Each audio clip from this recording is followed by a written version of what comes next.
Comment les Vikings ont-ils bouleversé l'histoire des royaumes européens? Les Vikings ou peuples scandinaves sont des guerriers de la mer. Le terme viking, dérivé du mot latin vicus, peut se traduire par la place marchande ou comptoir de commerce. Ils apparaissent au VIe siècle après Jésus-Christ et sont d'abord connus pour être des commerçants, des pêcheurs et surtout des charpentiers. Les Vikings utilisent comme écriture des signes runiques qu'ils gravent sur la pierre et la langue utilisée est le vieux norrois. Ce ne sont pas des barbares et des abominations, comme ils sont souvent représentés. Mais ils sont des héritiers d'une civilisation héroïque et religieuse. Ces informations devaient être présentes dans les Eddas. Les Eddas sont 2 manuscrits du 8e siècle, fort différents, qui constituent des compilations poétiques. À la fin du 8e siècle et pendant tout le 9e siècle, l'Angleterre et le continent vivent sous la menace des Vikings, donc le phénomène des Vikings s'étend pendant près de 3 siècles. Ils traumatisent des populations avec leurs incursions violentes. Les incursions sont des invasions d'un groupe d'armées mobile en territoire ennemi ou étranger. L'Angleterre est particulièrement touchée. Les fleuves Humber et Tamise sont des voies de pénétration pour les navires vikings. Entre 875 et 879, les Danois battent les souverains du nord-est de l'Angleterre et fondent le royaume viking de Danelaw.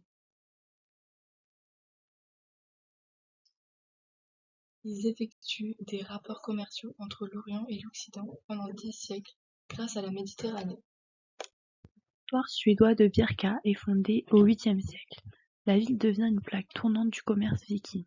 Elle regroupe de nombreux artisans qui utilisent des matières premières en provenance des territoires scandinaves tels que l'ambre, le fer, les fourrures, le bois et l'ivoire. Les Vikings semblent vouloir déterminer leur expansion territoriale. Sur le territoire de l'Empire carolingien, la façade maritime offre de nombreuses portes d'entrée fluviales. Les flottes vikings empruntent la Seine, la Loire, la Garonne et les petits fleuves côtiers, comme le décrivent les chroniques de monastères entre 841 et 856. Ils atteignent Bordeaux puis Toulouse vers 844.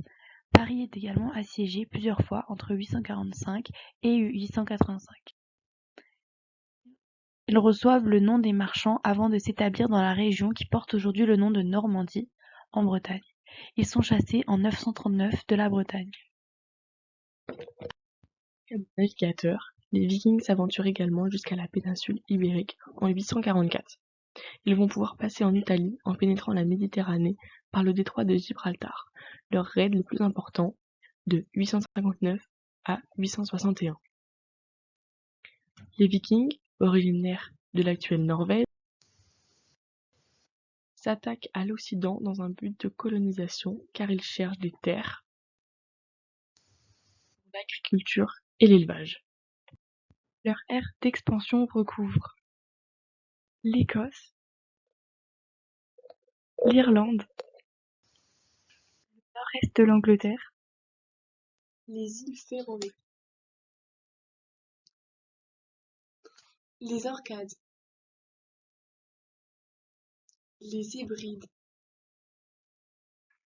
et les Shetland. En 860, des Norvégiens et des Irlandais y bâtissent des fermes. Ils cultivent la terre, pratiquent l'élevage et chassent les mammifères marins. Le Xe siècle est la période de colonisation viking.